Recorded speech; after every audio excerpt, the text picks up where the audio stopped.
क्या दिखा आज के मेन इवेंट शो में ब्लड लाइन और आरके मैकब्रो के बीच जब ये दोनों टीमें फेस टू फेस हुई? क्या दिखा रोंडा राउजी और शार्लेट फ्लेयर के बीच ओपनिंग सेगमेंट में? क्यों सैमी ज़ैन ब्लड लाइन के इतने करीब आने की कोशिश कर रहे हैं? और क्या क्या दिखा आज के स्मैकडाउन के शो में, सबके बारे में बात करेंगे इस वीडियो में। उम्मीद है आप सभी को पसंद आएगी। हाय फ्रेंड्स, मेरा नाम है प्रियांशु, आप देख रहे हैं गेम ऑफ इनिंग्स। तो बढ़ते हैं वीडियो की तरफ और शुरू करते हैं वीडियो बेल बजा के। शो की शुरुआत द क्वीन शार्लेट फ्लेयर से होती है। वो आज यहाँ आलिया के खिलाफ अपने मैच के लिए बाहर आई थी और संडे को होने वाले रोंडा राउजी के खिलाफ मैच से पहले उनको कुछ बड़ा मैसेज देने के लिए आई थी। शार्लेट फ्लेयर कहती है, मुझे समझ नहीं आता कि न्यूलैंड को न्यूयॉर्क की आर्मपिट क्यों कहा जाता है।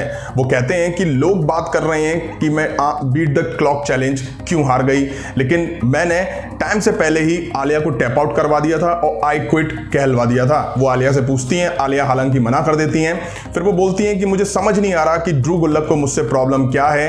टाइम रहते हुए मैंने इसको हरा दिया था, लेकिन ड्रू गुल्लक मुझसे बार बार उलझने की कोशिश क्यों कर रहा है। इसके बाद वो कहती हैं कि आने वाले टाइम में यानी कि बैकलैश में वो रोंडा राउजी से आई क्विट कहलवाएंगी।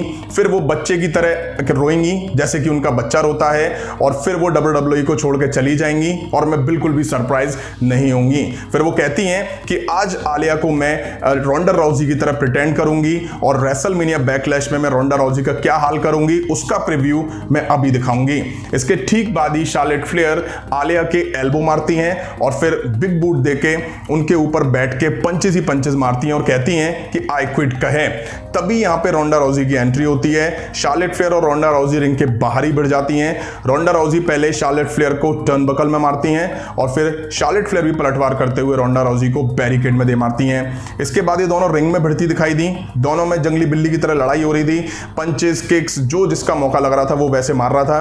तभी यहां ऑफिशियल्स की एंट्री होती है। वो आके दोनों को सेपरेट करते हैं। ये दोनों फिर छूटती हैं और फिर भिड़ जाती हैं। दोनों के बीच अच्छा बवाल घमासान देखने को मिला। हालांकि एंड में ऑफिशियल इनको सेपरेट कर देते हैं। यहीं इनका सेगमेंट एंड हो जाता है। इसके बाद हमें साशा बैंक्स वर्सेस शाइना बैसलर के बीच एक सिंगल मैच दिखा। दोनों की पार्टनर रिंग साइड मौजूद थी, नटालिया और नाओमी। नाओमी के आज हाथ में बैंडेजेस वगैरह लगी हुई थी। साशा बैंक्स स्टार्टिंग से शाइना बैसलर के हाथ के पीछे पड़ जाती हैं क्योंकि लास्ट वीक शाइना बैसलर ने नाओमी के आर्म को नुकसान पहुंचाया था। साशा बैंक्स स्टार्टिंग में हावी होती दिखाई दी। शाइना बैसलर भी पलटवार करती हैं और साशा बैंक्स को आर्म बार में पकड़ने की कोशिश करती हैं। हालांकि साशा बैंक्स बचती हैं। यहां पर नटालिया का इंटरप्शन देखने को मिला ताकि एडवांटेज शाइना बैसलर को मिल सके। अच्छा मैच दिखा इन दोनों वुमेन्स के बीच। मैच के एंड फेज में नटालिया ने फिर से इंटरप्ट करा तो साशा बैंक्स ने नटालिया को रिंग के बाहर जाके खर्चा दिया। वहीं जैसे ही साशा बैंक्स रिंग के अंदर आई, शाइना बैसलर ने उनको रोल करा और पिन करके यहां मैच जीत लिया। हालांकि साशा बैंक्स के पैर रोप को टच कर रहे थे और नटालिया ने शाइना को सपोर्ट भी लगाया था। मैच खत्म हुआ। मैच के बाद शाइना बैसलर और नटालिया ने साशा बैंक्स और नाओमी पर फिर से अटैक करना चाहा।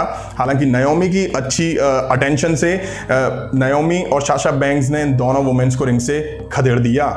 अब हमें हैप्पी कॉर्बिन अपने हैप्पी टॉक शो में दिखाई दिए, जहां वो वर्बली आके मॉस को फिर से टारगेट करते हैं और मॉस के बारे में काफी कुछ कहने लग जाते हैं। मॉस टीवी स्क्रीन के जरिए कॉर्बिन को इंटरप्ट करते हैं और काफी कुछ उनको बोलते हैं। इसके बाद कॉर्बिन मॉस से कहते हैं कि इसमें हिम्मत नहीं है कि मुझे आके रिंग में फेस टू फेस कर सके।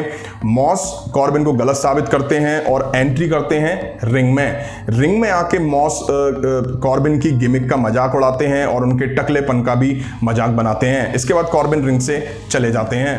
अब हमें दिखाया गया कि Drew Gulak week by week Ronda Rousey और शार्लेट फ्लेयर से कैसे मार खाते हुए दिखाई दिए हैं। इसके बाद WWE ड्रू गुल्लक को एक मौका देती है खुद को बेस्ट दिखाने का रिंग में वापसी के लिए। हालांकि ड्रू गुल्लक को खुद नहीं पता होता है कि वो किसके खिलाफ यहां मैच फेस करने वाले हैं। तभी यहां गुंथर की एंट्री होती है।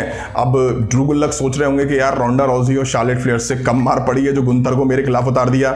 अब दोनों के बीच मैच शुरू होता है। स्टार्टिंग में तो ड्रू गुल्लक थोड़ा मतलब स्किल्स दिखाने की कोशिश करते हैं गुंथर के खिलाफ, लेकिन गुंथर कुछ सेलेक्टेड मूव्स लगा के मैच जीत ले जाते हैं, जिस दौरान वो ड्रू गुल्लक को चोक भी करते हैं और डिस्ट्रक्टिव पावर बम दे के मैच जीत ले जाते हैं। इसके बाद हमें बैक स्टेज नाकामुरा दिखाई दिए। उनसे पूछा जाता है कि आप ब्लड लाइन के बारे में क्या सोचते हो। नाकामुरा कहते हैं कि मैं भूला नहीं हूं कि ब्लड लाइन ने मेरे साथ और मेरे पार्टनर रिक बूक्स के साथ क्या करा है। आने वाले टाइम में और जल्दी मैं ट्राइबल चीफ रोमन रेंज से इस चीज का बदला ले लूंगा। अब हमें new day versus Sheamus Holland के बीच एक टेबल मैच दिखा, ना जिसमें कोई रूल ना जिसमें कोई पिनफॉल होता है। दोनों टीम आमने सामने होती हैं, बेल बजता है, मैच शुरू हो जाता है। जेवियर वुड्स शेमस और कॉफी किंगस्टन हॉलैंड से रिंग के बाहर बढ़ते हुए दिखाई दिए। वहीं स्टार्टिंग में न्यू डे काफ़ी हावी हो जाते हैं, वो टेबल से शेमस को खर्चा पानी देते हैं। अब रिंग में रिंग साइड टेबल सजी हुई दिखाई देती हैं। अच्छा मैच दिखा है दोनों टीम्स के बीच। कॉफी किंगस्टन ने टॉप रोप से शेमस के ऊपर एक डाइव मारी जिससे बैरिकेड टूटा, वो वाकई देखने लायक था। अब कॉफी किंगस्टन अच्छा पलटवार करते हैं और शेमस को टेबल पर लिटा देते हैं, अनाउंस टेबल पर, और वो जेवियर वुड्स को बोलते हैं कि तू डाइव लगा। तभी यहाँ रिंग के नीचे से बुच की एंट्री होती है, वो आके यहाँ पर कॉफी किंगस्टन और जेवियर वुड्स पर अटैक कर देते हैं। शेमस और हॉलैंड को यहाँ पर एडवांटेज मिल जाती है। रिंग में सजी हुई टेबल पर हॉलैंड और शेमस जेवियर वुड्स को पटक देते हैं और मैच जीत ले जाते हैं। मैच के बाद बुच शांत नहीं होते हैं, वो जेवियर वुड्स पर अटैक कर देते हैं, हालांकि शेमस और हॉलैंड उनको पीछे खींच लेते हैं। अब हमें बैक स्टेज पॉल हेमन और काइला रोमन रेंस के लॉकर रूम के बाहर दिखाई दिए। तभी यहाँ सैमी ज़ेन आ जाते हैं। सैमी ज़ेन आके पॉल हेमन को बताते हैं कि नाकामुरा की नज़र head of the table Roman Reigns पर है, पर तुम चिंता मत करो, उसको तो मैं संभाल लूंगा। पॉल हेमन कहते हैं रोमन रेंस तुम्हारे इस इनिशिएटिव के लिए तुम्हें काफ़ी अप्रिशिएट करेंगे। अब मुझे समझ ये नहीं आता है कि पॉल हेमन यहाँ पे इतने शौक थे जैसे कि उन्होंने सैमी ज़ेन को नहीं ब्रॉक लेसनर को देख लिया हो। इसके बाद Sami Zayn backstage Adam Pearce के पास दिखाई दिए। वहां जाके वो कहते हैं कि मुझे नाकामुरा के खिलाफ नेक्स्ट वीक मैच चाहिए। एडम पियर्स कहते हैं नेक्स्ट वीक क्यों, आज ही की रात जाके मैच ले लो, जाओ लड़ो। इसके बाद फाइनली आज लेसी वान हमें एंट्री करती हुई दिखाई दी। वो क्राउड को थैंक्स कहने के लिए बाहर आई थी और शायद WWE ने उनको न्यू म्यूजिक दे दिया है एंट्रेंस के लिए। अब हमें सैमी ज़ेन वर्सेस नाकामुरा के बीच मैच दिखा। दोनों के बीच शुरुआत में एक दूसरे को टेक डाउन की कोशिश चलती है, जिसमें सैमी ज़ेन थोड़े सक्सेस होते हैं, हालांकि नाकामुरा भी पलटवार करते हैं और अच्छे से अपनी लातों से सैमी ज़ेन को लतिया देते हैं। ठीक ठाक मैच दिखा इन दोनों सुपरस्टार के बीच। अब बारी नाकामुरा की थी। नाकामुरा अच्छे से हावी थे, वो सैमी ज़ेन को रोल करके पिन करने की कोशिश करते हैं, बट सैमी ज़ेन यहाँ पर खुद को बचा ले जाते हैं। अब नाकामुरा किनशासा की तैयारी में थे, सैमी ज़ेन ये देख करके रिंग से बाहर निकल जाते हैं और नाकामुरा भी रिंग के बाहर जाते हैं, जहां सैमी ज़ेन नाकामुरा को अनाउंस टेबल पर दे मारते हैं। रेफरी काउंटिंग कर रहा था और एंड में आके सैमी ज़ेन रिंग में एंटर हो जाते हैं। काउंट आउट की वजह से मैच सैमी ज़ेन जीत जाते हैं। अब टाइम था मेन इवेंट का, जहां पे आरके ब्रो ड्रू मैकिंटायर की एंट्री होती है। ड्रू मैकिंटायर आके बोलते हैं क्राउड से एक्नॉलेज मी, तभी रिडल उनको इंटरप्ट करते हैं और कहते हैं कि हमें एक दूसरे को एक्नॉलेज करना चाहिए। जैसे कि मैं एक्नॉलेज करता हूं कि रैंडी ऑर्टन मेरा बेस्ट फ्रेंड है। रैंडी ऑर्टन एक्नॉलेज करते हैं कि अभी भी वो ड्रू मैकिंटायर के साथ WWE टाइटल को लेके फ्यूड को एक्नॉलेज करते हैं। ड्रू मैकिंटायर इस पे हामी भरते हैं। तभी यहाँ ब्लड लाइन की एंट्री होती है, जिसमें Roman Reigns, Paul Heyman, Usos सब आते हैं। ये सब आके कुछ नहीं बोलते हैं, रिंग साइड आके खड़े हो जाते हैं। पॉल हेमन इनको बोलते हैं जाओ, तभी ये लोग अंदर घुसते हैं और इनके बीच ब्रॉल शुरू हो जाता है।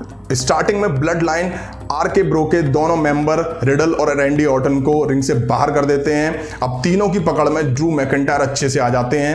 रोमन रेंस आगे कुछ करते, तभी रिडल आके यहाँ पे ऊसोस को आरक्यू देते हैं और किक देते हैं और फिर ड्रू मैकिंटायर को मौका मिलता है और वो क्लेमोर देके रोमन रेंस को ढेर कर देते हैं। ब्लड लाइन को पीछे हटने पर मजबूर होना पड़ता है। यहीं आज का शो एंड हो जाता है। अब आज के शो की बात करूं तो ओपनिंग में रोंडा राउजी और शार्लेट फ्लेयर के बीच काफी अच्छा ब्रॉल दिखा। मतलब बैकलैश से पहले WWE ने इनके बीच जो ब्रॉल दिखाया उससे अच्छी हाइप इनके मैच के लिए बन गई है। वहीं बात करूं मैं कॉर्बिन और मॉस की, तो इनके बीच जो फ्यूड दिख रही है वो बोरियत से भरी हुई है। हर वीक हैप्पी टॉक शो दिखाई देता है, लेकिन वो हैप्पी नहीं होता, वो क्राउड को दुखी कर देता है। वहीं बात करूं मैं अगर सैमी ज़ेन की, तो समझ नहीं आ रहा कि वो क्यों ब्लड लाइन में इतना घुसने की कोशिश कर रहे हैं। वहीं मेन इवेंट में एक बार फिर से ड्रू मैकिंटायर और आरके ब्रो की टीम ने ब्लड लाइन को खदेड़ दिया और मुझे जहां तक याद है तो शायद ये तीसरी बार ऐसा हो रहा है इस फ्यूड में या इस फ्यूड के बिल्डअप में जब ब्लड लाइन को खदेड़ा गया है। हालांकि मेन इवेंट में जो ब्रॉल दिखा वो इतना खास नहीं था, ठीक ठाक ब्रॉल दिखा, जैसा कि उम्मीद थी। बैकलैश PPV से पहले आखिरी एपिसोड है, उस लेवल का इनके बीच ब्रॉल देखने को नहीं मिला। अब वीडियो आपको कैसी लगी हो तो कमेंट करके जरूर बताइएगा। इस वीडियो में इतना ही, पसंद आए तो लाइक करें, शेयर करें और इस तरह की इंटरेस्टिंग वीडियो के लिए चैनल को सब्सक्राइब करें, बेल आइकन को प्रेस करें। मिलता हूं नेक्स्ट वीडियो में। Thank you.